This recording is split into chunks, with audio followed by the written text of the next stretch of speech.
حضرت جناب سیدنا عمر فاروق رضی اللہ تعالیٰ عنہ رات گھر میں تھے تو رونے لگے، بڑی دیر تک روتے رہے۔ والدہ اٹھی تو صاحبزادے سے کہنے لگی پتہ کرو تمہارے باپ کو کیا مسئلہ ہے۔ شہزادے آئے، کہنے لگے امیر المومنین والد گرامی کیا ہوا؟ تو حضرت عمر فاروق کہنے لگے بیٹا اپنی اماں کو بلاؤ۔ والدہ آ گئی، کیا بات ہے؟ کچھ طبیعت خراب ہے تو حکیم کا بندوبست کیا جائے۔ تو حضرت عمر کہنے لگے کچھ بھی نہیں، آج مسجد سے نکلا ہوں تو نبی پاک کے صحابہ میری تعریفیں کر رہے تھے۔ یہ حضرت فاروق اعظم کے وصال کے قریب کے دن ہے۔ تعریفیں تو حضرت یہ رونے کی بات ہے کہ خوش ہونے کی؟ آپ فرمانے لگے نہیں، سوچتا ہوں باہر تو میں اچھا رہا ہوں، پتہ نہیں گھر میں ہی کوئی زیادتی نہ ہو گئی ہو، پتہ نہیں تمہارے ساتھ بھی میرے معاملات ٹھیک تھے کہ نہیں، صحابہ تو تعریف کرتے ہیں، رو رہا ہوں تمہاری وجہ سے نہ الجھ جاؤں، بیوی ہی نہ کہے میرا حق ہی ادا نہیں کیا۔ یہ لفظ کہتے کہتے پہاڑ ہے یہ شخص، کیسر و کسرا کانپتے ہیں۔ حضرت عمر رو پڑے، بی بی سے کہنے لگے مجھے اللہ کی رضا کے لیے معاف نہیں کر دیتی؟ میرے اوپر بوجھ تھا امت کا، میں ساری رات مدینے کی گلیوں میں پھرتا تھا، دن سارا مسجد میں گزرتا تھا، میں تجھے وقت نہیں دے پایا، معاف نہیں کر دیتی؟ تو زوجہ کہنے لگی نہیں عمر، میں نے بھی زندگی میں اپنا کوئی سکھ چین نہیں دیکھا، کوئی چاؤ پورا نہیں کیا، میں کیسے معاف کر دوں؟ میں نہیں معاف کرتی۔ حضرت عمر زمین پہ بیٹھ گئے، رونے لگے، کہنے لگے چل معاف کر دے۔ کہنے لگی ایک وعدہ کرو، قیامت کے دن رب کریم کی بارگاہ میں میری سفارش کرو گے؟ اللہ کی بارگاہ میں عرض کرو گے کہ اللہ اچھی تھی، مجھے کپڑے دھو کے دیتی تھی، روٹی پکا کے دیتی تھی، میری عزت کی محافظ تھی؟ جناب عمر کہنے لگے تیرے ساتھ وعدہ ہے، رب اپنے فضل سے عمر کو جنت دے گا تو عمر تجھے جنت میں ساتھ لے کر کے جائے گا، تیرے ساتھ وعدہ ہے۔ میرے بھائی جن کے دلوں میں احساس تھا کہ ہم سے کوئی زیادتی نہ ہو جائے کسی جگہ، وہ تو یہاں تک معاملہ کرتے تھے، یہاں تک ان کا خیال رہتا تھا۔ عزیزو، ایک تو نظر میں حیا پیدا کریں، والدین کی بہت بڑی ذمہ داری ہے۔ لاکھوں بچے مرضی کی شادیاں کر رہے ہیں، ہزاروں گھر اجڑ رہے ہیں، یہ وہ والا زہر ہے جو ہر گھر میں تیزی سے پھیلتا چلا جا رہا ہے۔ پہلے ہم کہتے تھے کہ بچہ باہر نہ نکلے، اب کہتے ہیں اللہ کہیں موبائل لے کے تنہا نہ بیٹھ جائے، کہیں تنہا نہ بیٹھ جائے، کیا بنے گا اس کا اگر یہ گندگی اور یہ ایسا نشہ ہے جو اجاڑ کے رکھ دیتا ہے انسان کی توانائیوں کو۔ ایک تو ذہن کو، طبیعت کو پاک رکھیں، دوسرا زیادتی کبھی نہ کریں۔ یہ دو سبق اگر امت کو یاد ہو جائیں تو پھر معاشرہ بڑی تیزی سے اصلاح پذیر ہوگا۔ نہ دیکھو دنیا کیا کہتی ہے، یہ دیکھا کرو رسول اللہ کیا کہتے ہیں۔ نبی پاک چھوڑ دو ساری دنیا کے دھوکے، سارے فیشن، ساری رسومات، ساری تہمات چھوڑ دو۔ نبی پاک کی غلامی عزت ہے، حضور کی غلامی۔ یار بندہ بالکل بے عمل ہونا، بالکل تو میری طرح داڑھی رکھ کے پگڑی باندھ کے بس میں بھی چڑھ جائے تو کئی لوگ سیٹیں خالی کر دیتے ہیں، کہتے ہیں بزرگوں یہاں آ جائیں، حضرت جی یہاں آ جائیں، تو پھر عزت کس چیز کی ہوئی؟ سنت مصطفیٰ کی ہوئی نا، پھر عزت نبی پاک کی سنت کی ہوئی نا، وقار کی ہوئی نا۔ ایک صاحب، ایک بچے نے داڑھی رکھ لی تو مجھے آ کے کہنے لگے حضرت جی لوگ بڑے بڑے لقب دینے لگے ہیں۔ میں نے کہا کیا؟ کوئی کہتا ہے حضرت صاحب، کوئی کہتا ہے قاری صاحب، کوئی کہتا ہے حافظ صاحب، کوئی کہتا ہے علامہ صاحب۔ تو میں نے کہا تیری موج نہیں بن گئی، 4 سالوں میں حفظ ہوتا ہے، تجھے مفت کا لقب مل گیا ہے، درس نظامی 8 سال میں ہوتا ہے، مفت کا علامہ بن گیا ہے، تجھے وقار نہیں دے دیا اللہ تعالیٰ نے، عزت۔ میرے اعلیٰ حضرت فرماتے ہیں عزت صاحب طبقات کہتے ہیں۔ میرے مصطفیٰ کریم سید عالم صلی اللہ علیہ وسلم کے وصال ظاہری کے ایام قریب آئے تو حضور نے سرخ پٹی باندھی، تیز بخار ہے نبی کریم کو، 2 صحابہ سہارا دے کے مسجد میں لائے، نبی پاک علیہ السلام کو بظاہر سہارا دے کے لایا گیا۔ کریم رسول نے لوگوں کو جمع کیا، حضور آج کیا ہونے والا ہے، آج کیا کہا جائے گا، آج کس لیے میٹنگ بلائی ہے؟ نبی کریم کے کل صحابہ جب مسجد میں جمع ہوئے تو کھچا کھچ مسجد بھری ہے۔ وصال ظاہری سے چند یوم پہلے کی بات، نبی پاک نے فرمایا آج تمہیں کوئی جہاد کی ترغیب نہیں دینی، آج کوئی نیا پیغام نہیں دینا، آج تمہیں بتانا ہے کہ رب نے اپنے بندے کو اختیار دیا ہے، چاہے تو دنیا میں رہے، چاہے تو اس کی بارگاہ میں حاضر ہو جائے۔ اس عبد نے بارگاہ ربوبیت کی طرف لوٹنے کا ارادہ کر لیا ہے۔ حضرت صدیق اکبر رونے لگے تو صحابہ نے کہا تمہیں کیا ہوا؟ کہنے لگے سمجھ نہیں رہے، کسی کی بات نہیں کر رہے، نبی پاک تو اپنی بات فرما رہے ہیں، اس نے جانے کا ارادہ کر لیا۔ سنیے میرے بھائی، محبوب پاک نے فرمایا بھائی کسی شخص کو میری طرف سے کوئی تکلیف پہنچی ہو تو بدلہ لے سکتا ہے، بدلہ لے سکتا ہے، کسی کو تکلیف پہنچی ہو۔ صحابہ پھوٹ کے رونے لگے، محبوبہ کرم ہی کرم ہوا ہے، رحمت ہی رحمت آئی، آپ کے بارے میں گمان کرنے والا بھی دائرہ ایمان سے نکل جائے گا۔ حضور آپ کیا فرما رہے ہیں؟ فرمایا نہیں بھائی اٹھو۔ پیچھے سے جناب عکاشہ بن محصن اٹھے، ہاتھ کانپتے ہیں، آگے بڑھے، کہنے لگے یا رسول اللہ، ایک جنگ کے موقع پر آپ نے درہ مارا تھا، ننگی پیٹھ پر صفیں سیدھی کراتے، بات دل میں رہ گئی ہے، میں نے بدلہ لینا ہے۔ نبی کریم نے فرمایا بلال دوڑ کے جاؤ، فاطمہ کے گھر درہ پڑا ہے، درہ لاؤ۔ سیدنا بلال حبشی کہتے میں گیا، دستک دی سیدہ طیبہ طاہرہ، حضرت فاطمہ فرمانے لگی بلال کیسے آئے ہو؟ اماں جی وہ درہ چاہیے تھا۔ سیدہ کو تشویش ہوئی، کہنے لگے بلال نہ تو جنگ پہ جانا ہے، نہ جہاد ہے، نہ کوئی ایسا موقع ہے، حضور کی تو طبیعت مبارک بظاہر بڑی علیل ہے، درہ کیا کریں گے؟ حضرت بلال عرض کرنے لگے اماں جی ایک صحابی بدلہ لینے لگے ہیں، صاحب طبقات نے جملے لکھے ہیں، کہتے ہیں بی بی صاحبہ نے درہ بھی دیا اور امام حسن حسین کو بھی باہر نکالا۔ فرمانے لگی عکاشہ سے کہنا 100 درے مارے، ان دو شہزادوں کے جسم پر نبی پاک کے قریب نہ جائے، میں نے 2 بچے پیدا ہی اپنے محبوب پر قربان کرنے کے لیے کیے، ان کو لے جا۔ حضرت بلال کہتے میں 2 شہزادے لے کے آیا، اور جب دروازے میں میں لے کے پہنچا تو نبی پاک نے دیکھا تو آنکھوں میں آنسو آ گئے، فرمایا ان کو بٹھا دو، مجھے پتا ہے فاطمہ نے کیا کہہ کے بھیجا ہے۔ حضرت سیدنا بلال فرماتے ہیں درہ میں نے جناب عکاشہ کو دیا، حضرت عکاشہ درہ لے کے آگے جو بڑھے تو حضرت ابو بکر صدیق نے ان کے پیروں پہ ہاتھ رکھا، فرمایا عکاشہ میری طرف آ یار، مجھے مار درے، نبی پاک کے قریب نہ جا۔ مصطفیٰ کریم نے فرمایا ابو بکر تو ہٹ جا، اسے آنے دے۔ فرماتے ہیں میں چند قدم آگے گیا تو مولا علی شیر خدا نے میرے پیر پہ ہاتھ رکھا، کہنے لگے عکاشہ سوچ تو صحیح تو کیا کر رہا ہے؟ حضور نے فرمایا علی ہٹ جاؤ، میرا اور ان کا معاملہ ہے۔ جناب عکاشہ آگے بڑھ رہے، نبی کریم نے فرمایا میں اپنی امت کو درس دینا چاہتا ہوں، خبردار خبردار زندگی میں تمہارے ہاتھ سے زبان سے کسی کو تکلیف نہ پہنچنے پائے، خبردار یاد رکھنا وہ معاشرے بگڑ جاتے ہیں، وہ معاشرے تباہ کر دیے جاتے ہیں جہاں ظلم ہوتا ہے، جہاں زیادتی ہوتی ہے، جہاں لوگوں کو ستایا جاتا ہے۔ محبوب کریم کے قریب آئے حضرت عکاشہ کا، حضور میری پیٹھ ننگی تھی، آپ بھی ذرا کپڑا ہٹائیے۔ نبی کریم نے پیٹھ سے کپڑا ہٹایا، جناب عکاشہ نے درہ جو اٹھایا تو صحابہ کی چیخیں نکلی، حضرت عکاشہ نے درہ دور پھینکا، حضور کے بطن اطہر سے لپٹ گئے، چومنے لگے، کہنے لگے حضور وہ تو صفیں سیدھی کراتے لگ گیا تھا، آپ نے کہاں مارا تھا؟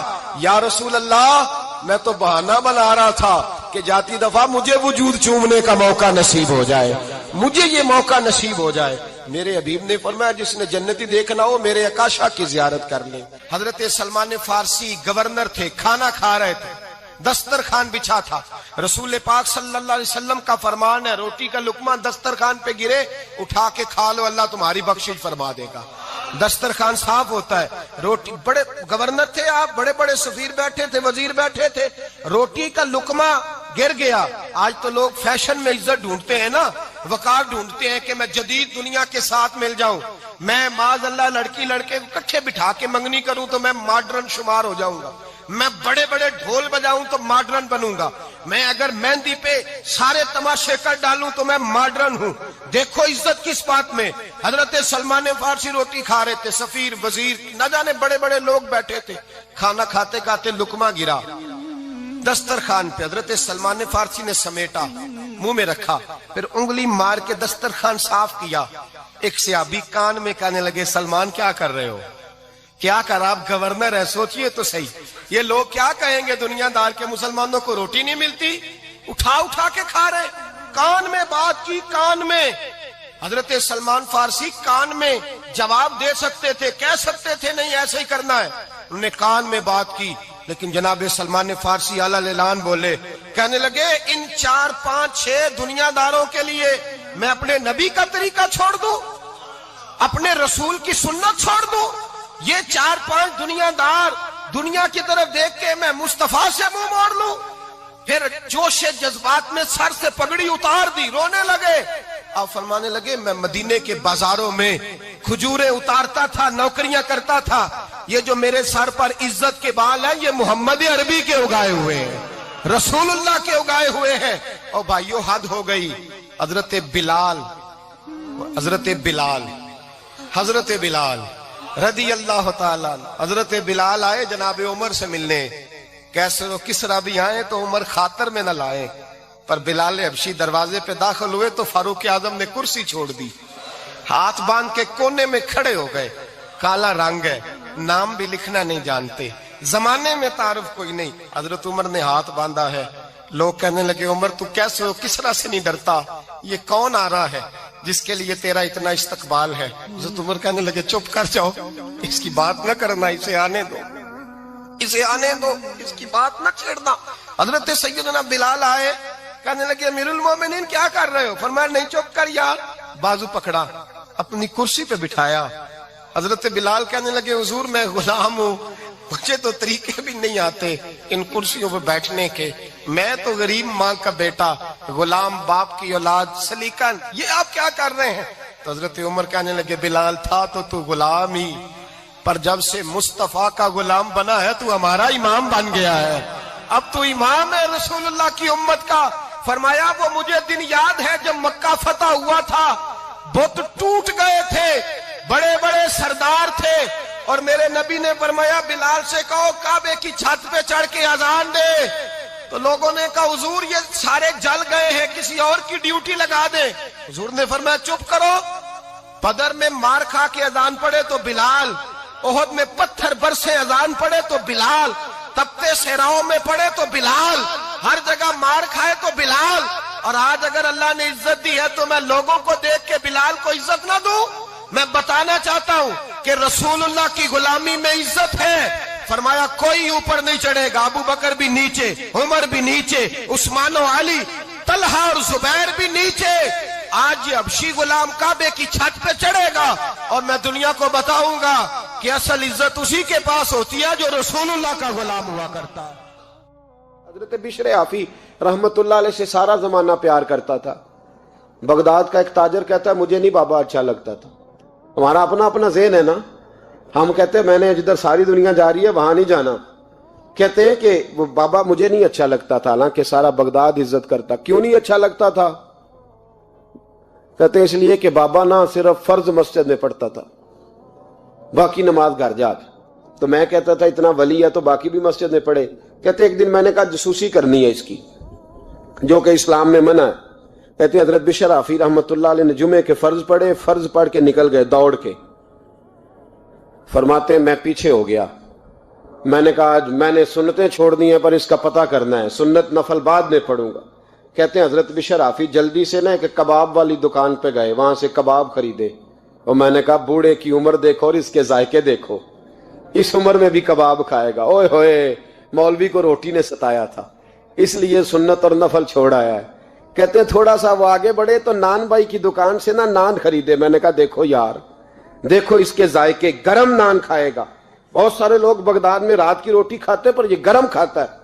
کہتے ہیں حضرت وہ نان اور کباب لے کے نا جنگل کی طرف مڑے تو میرے دل میں خیال آیا یار بڑا ہی اس آدمی کا عجیب ذہن ہے, یہ اب سبزے پہ بیٹھ کے یہاں موج کرے گا, کھائے پیے گا, اور سنت نفل چھوڑ دی, اللہ ہزاروں مرید ہیں. کہتے ہیں حضرت جنگل میں داخل ہوئے, تھوڑا سا سفر کیا تو کچی آبادی آ گئی. کچی آبادی, ایک کچے مکان کی ٹوٹا ہوا دروازہ, باہر سے کنڈی لگی.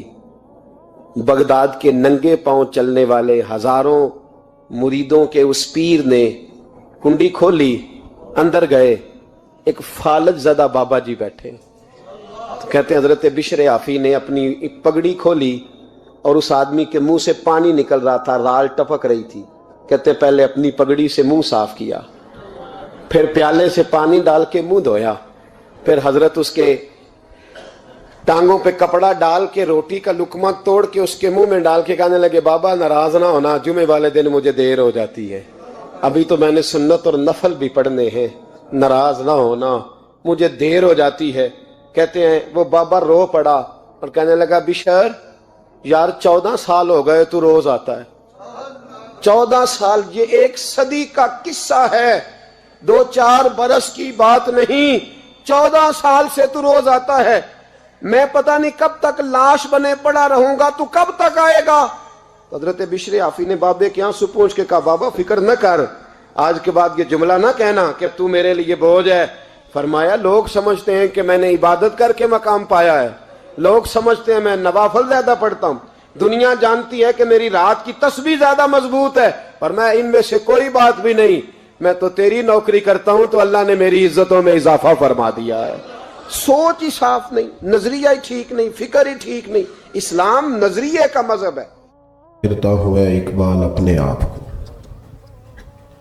آپ ہی گویا مسافر آپ ہی منزل ہوں میں۔ جب انسان اپنے آپ کو ڈھونڈتا ہے تو پھر وہ اپنے خالق کو، مالک کو، رازق کو بھی ڈھونڈتا ہے، اور لوگ اس تلاش میں جب خود سے نکلتے ہیں وحی کی تعلیمات کے بغیر تو گمراہ بھی ہوتے ہیں، الجھتے بھی ہیں، بہت ساری گمراہیوں کا بھی شکار ہو جاتے ہیں، اور پھر آنکھیں اللہ تعالیٰ کا ادراک بھی نہیں کر سکتی۔ دنیا میں یہ دیدار ممکن بھی نہیں ہے جاگتی آنکھوں سے، سوائے نبی کریم صلی اللہ تعالیٰ علیہ وسلم کی عالی مرتبت بارگاہ کے۔ تو جب انسان اپنے آپ کو ڈھونڈتے ڈھونڈتے اپنے خالق کا پتہ ڈھونڈنے لگا اور اللہ تک جانے کی اس نے کوشش کی، تو کائنات کے رب نے اسے کہا قل ان کنتم تحبون اللہ،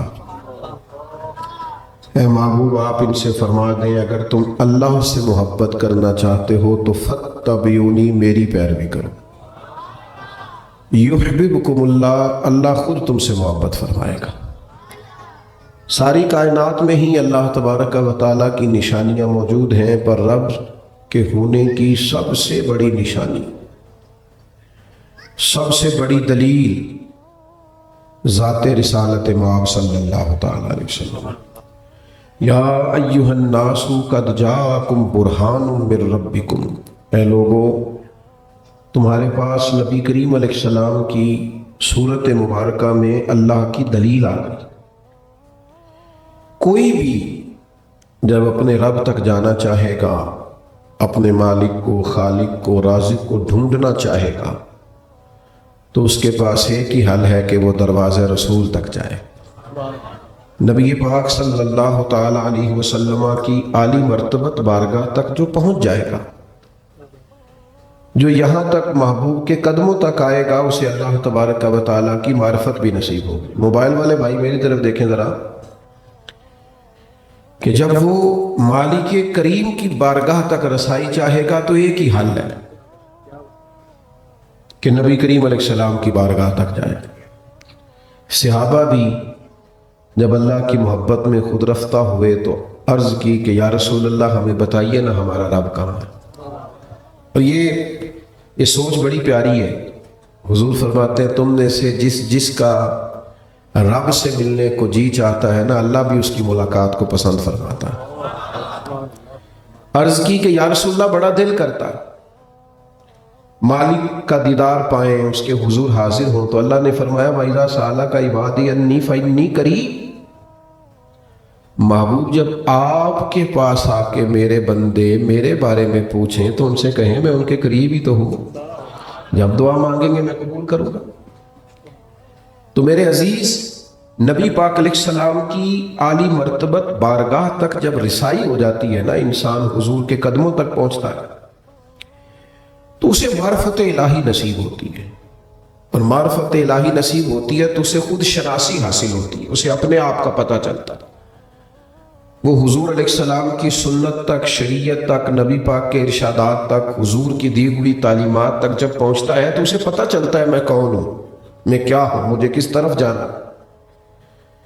اس کے بغیر وہ کسی رستے کی طرف نہیں جا سکتا، کچھ بھی حاصل نہیں کر سکتا۔ بارگاہ رسالت مآب صلی اللہ تعالیٰ علیہ وسلم تک جب لوگ چلے جاتے ہیں پھر انہیں جینے کے سلیقے آتے ہیں، پھر انہیں شعور کی بلندیاں نصیب ہوتی ہیں، پھر وہ اپنے آپ سے آشنا ہوتے ہیں، پھر تو صرف جینے کا مزہ ہی نہیں آتا، پھر تو مرنے کا بھی مزہ آتا ہے، پھر تو لوگ شہادت کی آرزو کرنے لگتے ہیں، پھر تو اللہ کے حضور عرض گزار ہوتے ہیں کہ اللہم ارزقنا شہادتا فی سبیلک، یا اللہ کبھی تیرے رستے میں شہادت کی توفیق مل جائے نا.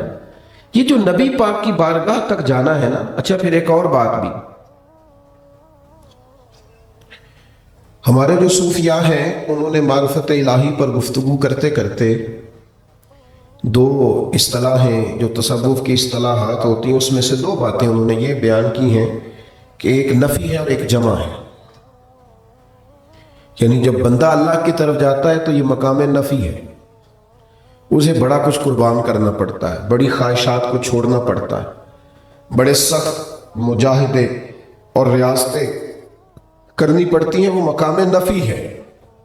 لیکن اگر اللہ ہی مہربانی فرما دے، واللہ یختص برحمتہ من یشاء، وہ کبھی یوں بھی کرتا ہے کہ کچھ بندوں کو اپنی رحمت سے ہی خاص بنا لیتا ہے. اگر اللہ ہی فضل کر دے تو پھر نفی کوئی نہیں، پھر جمع ہی جمع ہے. اور بندہ اللہ کی طرف جانے لگے تو کئی دفعہ مشکل ہے، لیکن اگر رب بھی کرم کرے تو اللہ کرے آپ کو میں بات سمجھا سکوں. وہ حضرت بہلول دانا رحمۃ اللہ علیہ ہارون رشید کے محل کے پاس سے گزر رہے تھے. ہارون رشید محل کی چھت پر اوپر ٹہل رہا تھا. اچانک اس نے نیچے دیکھا کہ حضرت بہلول دانا گزر رہے. اوپر سے اس نے سپاہیوں کو کہا، انہوں نے ایک بڑی ساری ٹوکری جس کے ساتھ رسیاں بندھی ہوئی تھی وہ نیچے پھینکی. نیچے جو سپاہی تھے ان کو اشارہ کیا، انہوں نے زبردستی پکڑ کے حضرت بہلول دانا کو اس میں بٹھایا. اوپر والوں نے اوپر کھینچ لیا. وہ چند سیکنڈ منٹ لگے تو حضرت ہارون رشید کے سامنے. تھوڑا سا انہیں اچھا نہیں لگا کہ یہ طریقہ ٹھیک نہیں بلانے کا، لیکن بادشاہ ہوتے ہیں نا. تو فرمایا کیوں بلایا؟ کہنے لگا ایک بات پوچھنی تھی. فرمایا ابھی کیا طریقہ ہے تیرا بات پوچھنے کا، تیرا مسئلہ پوچھنے کا کیا سٹائل ہے؟ بہرحال پوچھو. تو ہارون رشید کہنے لگے حضور میں یہ پوچھنا چاہتا ہوں آپ اللہ تک کیسے پہنچے؟ آپ کو اپنے رب کریم کی معرفت کیسے نصیب ہوئی؟ اس کی بارگاہ رحمت تک کیسے پہنچے؟ تو رب کریم کے جو بندے ہوتے ہیں وہ مشکل باتیں نہیں کرتے، سہل اور سادہ انداز تکلم اختیار کرتے ہیں جس سے لوگ فیض یاب ہوں. اس نے کہا آپ اللہ تک کیسے پہنچے؟ تو حضرت بہلول دانا کچھ منٹ چپ رہے اور پھر فرمانے لگے یہ جیسے ابھی زمین سے تیرے تک نہیں پہنچا، یہ ابھی جیسے تیرے تک نہیں پہنچا. بادشاہ آدمی تھا نا. ایک بادشاہ وہ ہوتا ہے اور ایک کچھ لوگ کہتے ہیں بادشاہی ہے. یعنی کچھ لوگ ایسے ہوتے ہیں جو دماغ کے بادشاہ ہوتے ہیں، جلدی بات سمجھ میں نہیں آتی. کہا جیسے ابھی آپ تک نہیں پہنچا. کہنے لگا میں سمجھا نہیں. فرمایا تو بادشاہ جو ہوا. فرمایا سن، اگر میں تیرے تک آنا چاہتا تو میں کوئی درخواست لکھتا کہ مجھے ملنا ہے، پھر کسی وزیر کے سفارشی سائن لیتا، پھر اس کے بعد تو مجھے کوئی ٹائم دیتا کہ فلان دن آ جانا، پھر میں آتا، پھر میں لائن میں لگتا، پھر میری باری آتی، پھر پتہ نہیں تیرا موڈ کس طرح کا ہوتا.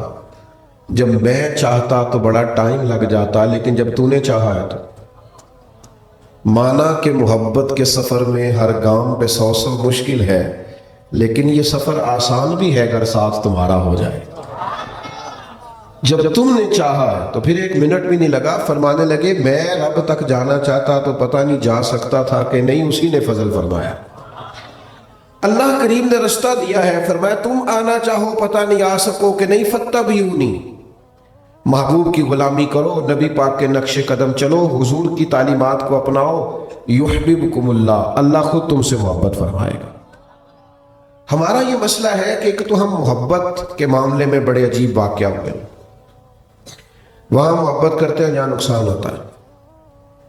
محبت اللہ رسول سے کریں تو اطمینان قلبی حاصل ہو، سکون حاصل ہو، معرفت حاصل ہو. محبت غلط جگہ پہ کرتے ہیں. مثلا دولت کی ضرورت ہوتی ہے، اور دولت کوئی بری چیز نہیں اگر حلال کی ہو، ضروریات کے لیے ہو، بندہ ہاتھ پھیلانے سے بچے. لیکن دولت کی محبت میں مبتلا ہو جانا. کچھ چیزیں ایسی ہوتی ہیں جو کھانے سے نا بھوک اور لگتی ہے، پیاس اور بڑھتی ہے. یہ پیسہ بھی ایک ایسی عجیب چیز ہے، جتنا آ جائے اس کی پیاس اور بڑھتی، یہ اور بھوک لگاتا ہے. اسی طرح کچھ لوگ شہرت سے محبت کرنے لگتے ہیں، ان کو ہر صورت میں مشہور ہونا ہے. اور جب سے یہ سوشل میڈیا آیا تب تو بڑی بری حالت ہے. بڑے بڑے معزز لوگ